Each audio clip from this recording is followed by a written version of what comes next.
Vitsy amin'ireo tantsaha eto Madagasikara no samy manova ny fomba fambolena sy fiompiana arakitry ny ela hatramin'izay. Ny tatra no hita fa sakana amin'izany. Tsy moramora ny mampita sy mahatonga an'ireo olona ireo anaraka ny fenitra tokony ho izy kanefa misy fiantraikany any amin'ilay vokatra ny tsy fanarahana an'izay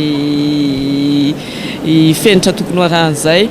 Ny ataonay araka ny teniko teo dia manome fanaraha-maso sy fampiofanana maimaimpona izay amin'ny alalan'ireo teknisianina miparitaka manerana ny Madagasikara. Tsy ampy ny fitaovam-pamokarany, eo ihany koa ny fitaovana famonoana ireny biby, mamono ny biby fiompy sy fambolena ireny. Isan'ireo lasibatra amin'izany ny vokatra tantely. Tsara ny manamarika fa mananika ny 404 taona litatra isan-taona ny vokatra tantely eto Madagasikara ato amin'ny tsena anatiny. Dia mbola maro ezaka miandry any an-tantsaha amin'ny lafiny famatsiana. Amin'ny lafiny famatsiana amin'ny vokatra mba hamano ny kalitao sy ny filana ao anatin'ny sevelany.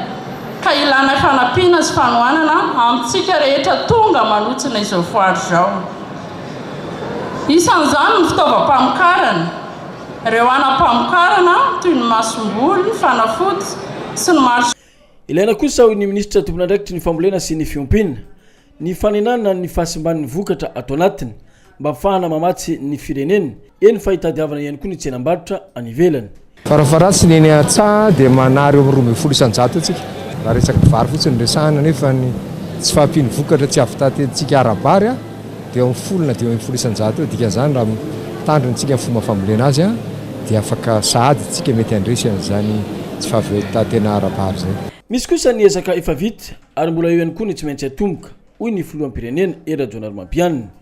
Dikan'izany dia tsy maintsy ampiana ianareo tantsaha eo amin'ny sehatra izay tsy vitanareo.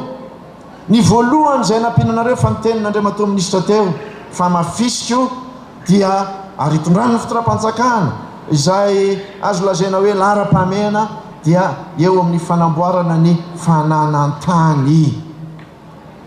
Io dia imatimatesa atsika ary eo ka dia olazaiko ampabe Sept fa tsy misy fitondram-panjakana varotra tany zany amin'ny vahiny. Raha manana tany lehibe omeny izy ka vonona ny tantsaha tompoko nololarana amin'izany tany zany.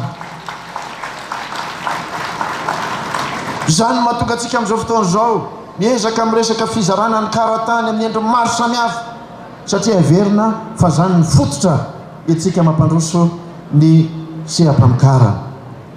Eo ihany koa ireo azo lazaina hoe fototra afitrasa lehibe izay tsy ho vitanareo fa tsy maintsy fitondram-panjakana no lolarana manao izany.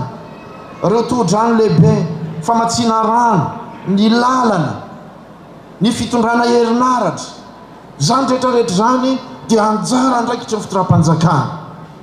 Zany natonga antsika tompoko lasy tompoko vavy nametraka paikady. Tsy maintsy mandinika antsika satria adino atrehana paikady aloha no apetraka. Fa tsy azakazaka dia midona amin'ny rindrina indray rehefa avy eo dia miverina indray dia mamerina indray. Tsy izany tsontsika amin'izao fotoana izao. Mametraka paikady rehefa tafapetraka izany eo amin'ny akolafiny maro samihafa.